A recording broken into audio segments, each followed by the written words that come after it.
Que le Seigneur vous bénisse richement. Nous venons encore une fois dans cette émission Instant Parole Parlée. Nous remercions les bien-aimés initiateurs de l'émission de nous avoir invités. Moi, c'est votre frère Joseph Kalaka. Alors, pendant quelques instants, on aimerait partager sur un petit sujet que nous avons intitulé « L'artisan à chef ». Alors, nous allons lire la Bible. Dans Isaïe chapitre 64, verset 7, nous lisons notre Seigneur Jésus-Christ. « Cependant, ô Éternel, tu es notre Père, nous sommes l'argile, et c'est toi qui nous as formés. Nous sommes tous l'ouvrage de tes mains. Amen. » Un mot de prière pour la parole. Bénis la portion de la parole, Seigneur Jésus, que nous venons de lire. Ajoute-y, Seigneur Jésus, ton onction et viens l'interpréter toi-même. Bénis mon frère, ma sœur qui va l'écouter et que cela soit une solution pour lui au nom de Jésus-Christ. Amen. Alors, comme nous venons de le lire dans la Bible, Ésaïe chapitre 65, verset 7, la Bible dit « Cependant, ô Éternel, tu es notre Père et nous sommes ton ouvrage. » Dieu, il est notre Père, comme chacun de nous le sait. Et pourquoi on l'appelle notre Père? Parce que c'est le Père qui donne la sémence. Nous avons reçu la sémence de Dieu. Donc, Frère Branham dit que c'est le Père qui donne le sang. C'est Dieu qui nous a donné le sang. Et c'est pour cela qu'on l'appelle notre Père. Alors, de par même notre existence sur la terre, nous existons par sa volonté. C'est lui qui nous a créés. Et comme nous sommes dans l'émission Instant Parole Parlée, au commencement, nous étions dans la pensée éternelle de Dieu. Et c'est cette pensée qui a été exprimée par la parole. Et par la parole de Dieu, nous existons.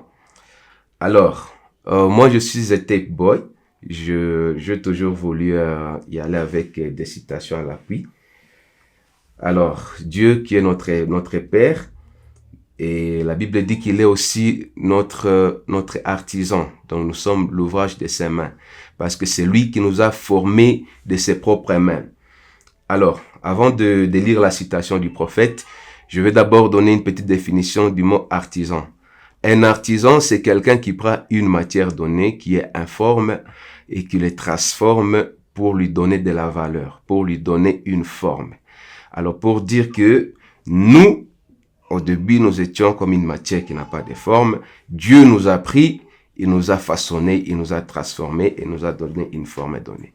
Alors, tout de suite, nous allons entrer dans le vif du sujet et pour voir pourquoi nous avons choisi ce thème, l'artisan à chef.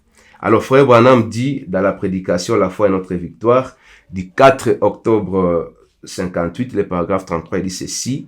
Maintenant, prenez par exemple un fleuve, comme le fleuve de la vie, il y a beaucoup de bois flottants accrochés à chaque tas de déchets.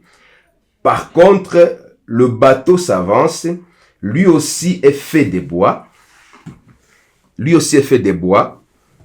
mais si vous remarquez, ce bois a été formé et façonné par un maître, celui qui a construit le bateau. Non seulement il l'a façonné, mais il est dirigé par le maître et propulsé par une puissance. Nous sommes tous faits du même matériau. Tout dépend des impulsions qui nous animent. Êtes-vous prêt à laisser l'artisan à chef faire de vous quelque chose qu'il pourra utiliser, quelque chose qu'il pourra contrôler et quelque chose qu'il pourra actionner par sa puissance? Donc, c'est une question que Frère Branham il pose. Il dit, êtes-vous prêt de vous laisser entre les mains de l'artisan à chef? Alors, premièrement, l'artisan ou bien l'artiste, il peut fabriquer plusieurs choses. Il peut fabriquer des poteries, il peut fabriquer des bateaux comme nous venons de le voir. Alors, nous n'allons pas entrer dans beaucoup de choses, nous allons nous atteler sur le bateau. Ok, le bateau, dans la Bible, la première fois que Dieu a donné l'ordre de fabriquer un bateau, c'était avec Noé. Il lui a donné le plan de ce bateau-là. Il lui a donné les matériels à utiliser. Et il lui a dit de prendre un bois spécifique. Et ce bois-là, c'était le bois des gophers. Et Frère Branham dit que ce bois, c'est un bois qui est malléable, qui est tendre, qui est fragile. Donc, c'est un bois qui se brise facilement. Mais c'est ce bois-là que Dieu a choisi à donner à Noé parce que Dieu savait que cette qualité-là des bois qui pouvait résister contre les déluges ou bien les vagues qui étaient à venir. Alors, nous voyons trois choses ici. Frère Branham parle du fleuve de la vie. Le fleuve, ça représente la vie de tout homme. Et sur ce fleuve, il y a beaucoup de choses. À un certain moment, pendant la navigation, on peut se retrouver sur la mer qui est calme. C'est la vie d'une personne qui se retrouve dans un moment de sa vie où tout marche bien, où il y a la stabilité, la tranquillité. Donc, sur le plan spirituellement, matériellement, physiquement, même dans vos projets, tout est stable. Vous n'êtes pas dérangé. Mais il y a des moments où, sur ces mêmes fleuves, s'élèvent des vagues et des tempêtes. C'est pourquoi nous avons voulu prendre cela comme modèle. Alors, revenons à l'exemple du bateau que Dieu avait donné à Noé. Dieu lui a donné un bois spécifique. Mais nous venons de voir que ce bois était faible, était malléable et tendre, facilement brisable. Alors, pour que ce bois-là puisse résister aux fléaux, aux vagues et à la tempête, Dieu lui a dit de disposer ces bois-là sous forme de bateau, mais qu'il devrait y enduire une substance spéciale qu'il appelle la poix. Et la poix, c'est un peu comme du goudron, c'est un peu comme de l'huile qu'on devrait induire au-dessus de ce bois-là pour que ce bois-là soit résistant. Alors, ça pour autant aller très loin, nous allons remplacer X par sa valeur.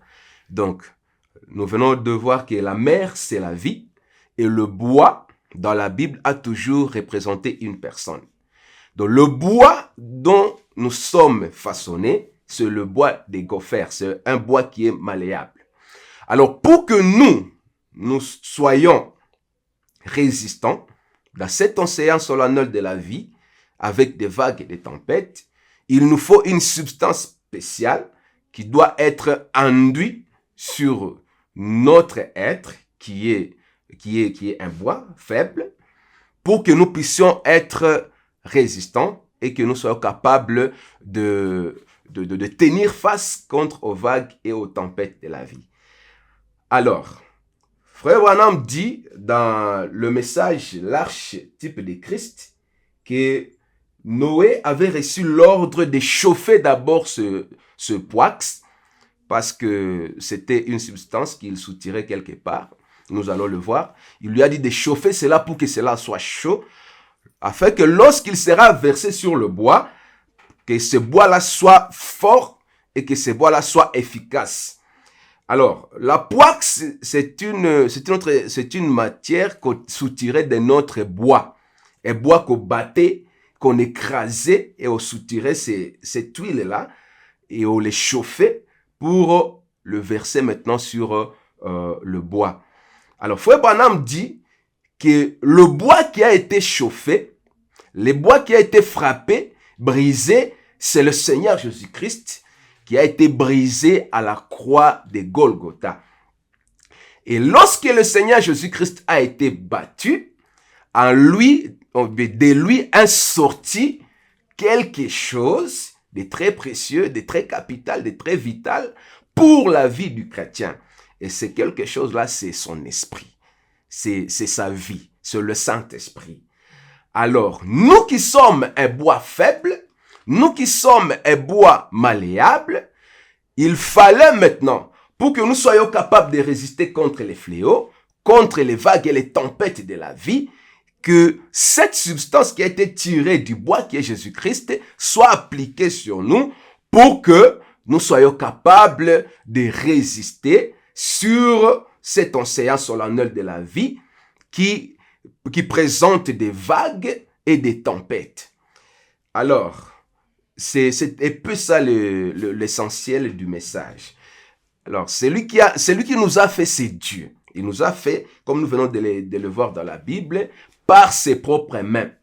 Et il a utilisé un matériel spécifique qui est aussi faible. L'homme, naturellement, il est faible. Il est toujours attiré vers le mal. Et aussi, il est placé sur cette terre où il y a des combats, il y a des difficultés de la vie. Par exemple, à ces temps, surtout à l'est de la RDC, comme nous autres qui sommes à Goma, à Bukavu et partout ailleurs, il y a des difficultés de la vie. Mais c'est Dieu-là qui vous a créé, il vous a placé là-bas, à sachant que vous feriez face à ces choses-là. Malgré votre faiblesse, malgré vos limites, il vous a quand même placé là-bas, mais il ne vous a pas laissé seul. Il connaît de quelle matière vous êtes faite, parce que c'est lui l'artisan à chef. C'est lui qui vous a fait. Et en vous connaissant, il savait que lorsque telle ou telle autre chose viendrait, vous serez capable dans quelle mesure de tenir face à cela. C'est pour cela, la principale idée de ce message, c'est de vous inviter à vous abandonner entre les mains de cet artisan à chef, pour qu'il puisse vous façonner, vous modeler, vous tailler, et après vous avoir taillé, ajouter sur vous ce sceau, sa marque de fabrique. Et comme nous le savons dans le monde industriel, après que l'industrie ait fait tous les effets qu'ils font, par exemple, c'est un congélateur, un ordinateur, ils y ajoutent la marque de fabrique pour dire que cet ordinateur, c'est une fabrication de telle entreprise. Et nous sommes la fabrication de l'entreprise de Dieu. Il faut que nous ayons le sceau de Dieu. Et le sceau de Dieu que nous devons avoir, c'est le Saint-Esprit. Nous qui sommes un bois qui est faible, Dieu nous transforme, nous donne une forme. Il nous donne la forme d'un bateau qui va naviguer sur l'océan de la vie pour résister contre les vagues et les tempêtes. Et maintenant, il nous ajoute la poix. Il nous ajoute sa marque de fabrique, ce sceau qui est le Saint-Esprit. C'est pour cela, dans les moments difficiles, même dans les moments stables, nous avons besoin du sceau de Dieu. Nous avons besoin du Saint-Esprit. Parce que c'est cela qui va même constituer une protection pour nous. Lorsque même les ennemis vont venir et qu'ils vont voir la marque de Dieu, ils ne feront que reculer parce que ils ne peuvent pas approcher à la chose sur laquelle Dieu a placé sa main. Alors c'est un peu ça. Quand Dieu met son sceau sur nous, quand Dieu nous remplit du Saint-Esprit, Frère Branham dit que nous devenons blindés. Nous devenons résistants. Nous devenons invulnérables. Alors, je vais lire une autre citation pour terminer, qui sera la deuxième. Et après, peut-être, on pourra dire un petit mot de prière. C'est dans la prédication, l'archétype de Christ, le paragraphe 98. Frère Branham dit, « Et tout homme qui vient et reçoit Christ, celui-ci le couvre par le Saint-Esprit. » Donc, quand vous recevez Christ, il y a des étapes, mais l'étape qui est cruciale, c'est la couverture du Saint-Esprit. Parce que Noé avait induit l'arche au-dedans et en dehors. Nous aussi, nous devons être couverts du Saint-Esprit au-dedans de nous et en dehors. Je continue, dit ceci. Il n'a qu'une seule pensée, de sorte qu'il ne voit rien d'autre que Christ. Il ne se soucie plus du monde. Lorsque tu as le Saint-Esprit, tu ne te soucies plus du monde. La seule chose que tu vois, c'est Christ. Vous pouvez le cogner, le secouer, le jeter dehors à coups de pied, lui faire tout ce que vous voulez, mais il est blindé. Ça, c'est le terme du message. Lorsque vous avez le Saint-Esprit, vous êtes blindé. Et en d'autres termes, il est scellé. Toutes les fissures sont scellées. C'est ce qu'elle faisait avec la poix. Et la Bible dit que c'est ça. Amen. Alors c'est un peu ça. Lorsque nous recevons l'Esprit de Dieu, nous sommes blindés. Alors, mon message que je vous adresse ce matin ou ce soir, ça dépend de là où vous allez nous suivre ou bien à l'heure où vous allez nous suivre. Mon message, c'est de vous inviter à rechercher ces blindages-là. Et comment on les recherche? La Bible nous a dit et le prophète nous dit que nous devons nous abandonner entre les mains de l'artisan à chef afin qu'il puisse nous modeler, qu'il puisse nous tailler, nous former. Et quand il finit de nous former, il nous revêt de son esprit en dedans et en dehors. Et c'est cet esprit-là qui constitue le blindage, la chose qui va nous protéger. Si nous faisons face à la maladie, c'est ce blindage-là qui nous protège. Si nous faisons face à la guerre, c'est ce blindage-là qui nous protège. Si nous faisons face à n'importe quelle situation, dans nos projets, dans nos entreprises, dans nos familles, dans nos foyers, c'est ce blindage-là qui nous protège. Alors le Saint-Esprit, Frère Branham dit que c'est le tout en tout. Et celui qui a le Saint-Esprit, il a la source de toute vie. Il a la source de toutes choses. C'est pourquoi je vous invite à avoir le Saint-Esprit, à vous abandonner entre les mains du Seigneur, à écouter la parole de Dieu pour que cette source-là puisse prendre place à vous. Et chaque fois quand vous aurez besoin, vous allez ouvrir cette source et Dieu va vous donner tout ce dont vous avez besoin. Il est Jéhovah Jireh, il va pourvoir à vos besoins. Il est Jéhovah Rapha, il va guérir vos maladies. Il est Jéhovah Nissi, le Seigneur qui est notre bannière, il va vous protéger pendant la guerre. Que Dieu vous bénisse richement. Nous allons prier. Dieu bien-aimé, nous venons d'exploiter cette portion de la parole. À l'occasion de cette émission, Instant Parole Parlée, je te prie de bénir chaque frère, chaque sœur qui nous a suivis, afin qu'ils puissent capter au moins une petite chose dans ce que nous venons de dire. Dieu bien-aimé, notre prière est que tu puisses oindre chacun de tes enfants qui sera à l'écoute et qui sera en train de suivre de ton esprit, de cette huile chaude, afin que cela puisse constituer un blindage dans sa vie, que cela le protège dans ses entreprises, que cela le protège dans son travail, dans son foyer, dans son mariage, et que cela lui donne les désirs de son cœur. Je brise toute l'emprise de l'ennemi, Seigneur Jésus, contre tes enfants. Je donne la guérison à celui qui est malade. Je donne des enfants à celui qui est stérile. Je donne de l'argent à ceux qui en ont besoin. Et je donne le Saint-Esprit à ceux qui n'en ont pas. Au nom du Seigneur Jésus-Christ, Amen et Amen.